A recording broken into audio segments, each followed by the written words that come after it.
The NCC Police Station personnel detained a Bangladeshi youth identified as Pranoy Sarkar from the Indranagar area near GB Bazar on Wednesday evening.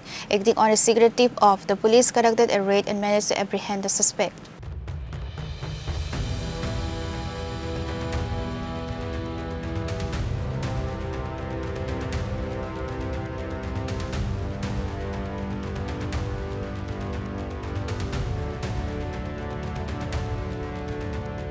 The youth was produced before the court on Thursday, with the police seeking a remand for further interrogation.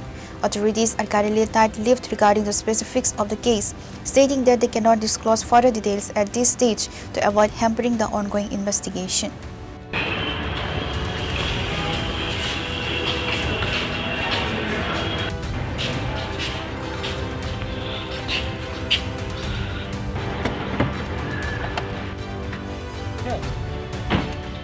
Reported by Pranoy from Agartala, Chini, Khorang.